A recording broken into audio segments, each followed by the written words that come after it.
ever see the show Doomsday Preppers?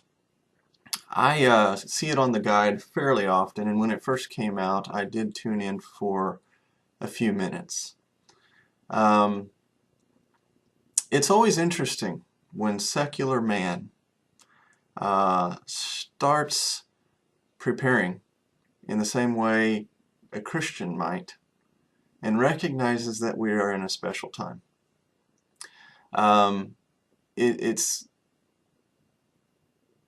to me, partial confirmation of the season of the end that we're in. It has become so obvious that you need not even know the details of the book of Revelation to know that something's going on.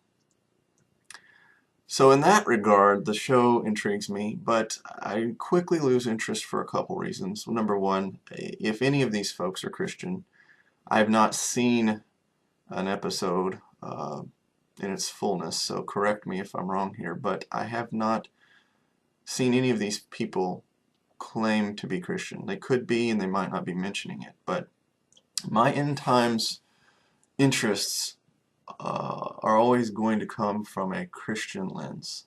I'm really not interested in the ex-military guy that stockpiles weapons and food, and he's preparing for a zombie apocalypse. I'm interested in the unfolding of actual prophecy and what we as Christians need to do in order for us to live faithfully. And so what I want to do is ask you to pray about God's specific plan for you.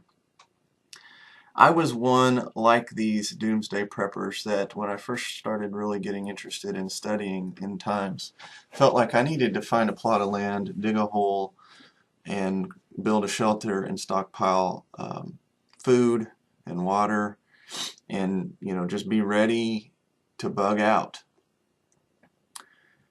I became convicted by the Holy Spirit of two things. One is that I was overly obsessing with end time studies.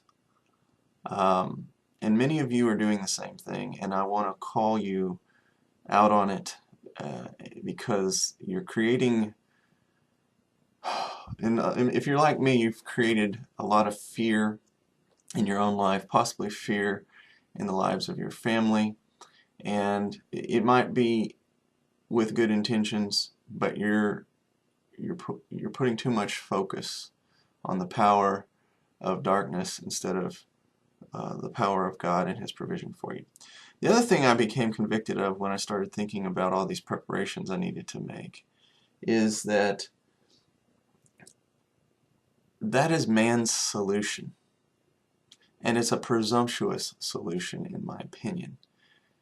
You can stockpile all you want, you can build shelters, and then when everything hits the fan, you might be at ground zero when a nuke goes off. You might be at ground zero when the next huge earthquake or hurricane hits, and you might be killed. You might be caught and taken to a FEMA camp, and if you don't take the chip into your hand, beheaded and martyred.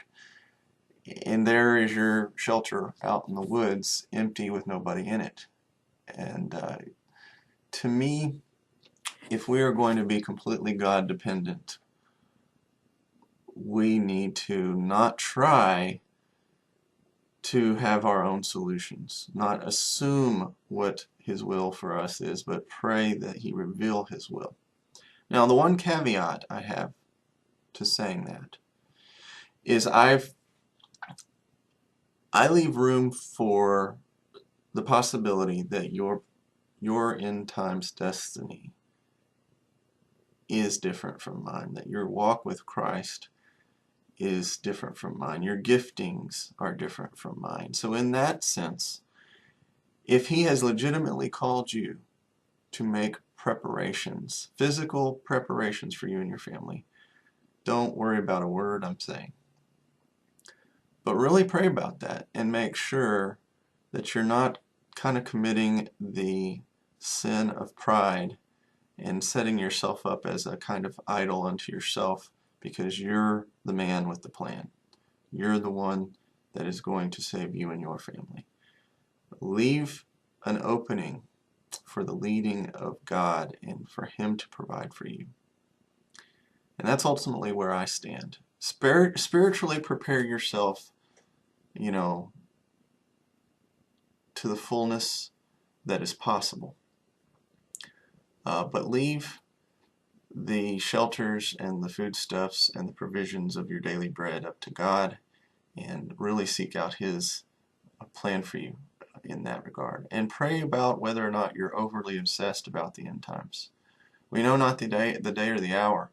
I think we can all recognize that we're in a season, the season of the end, but how long is the season? You know, we need to live as though Christ can come back at any moment. And we need to be God dependent now. Don't wait until you're forced into the woods to live a God dependent life. Already be completely God dependent.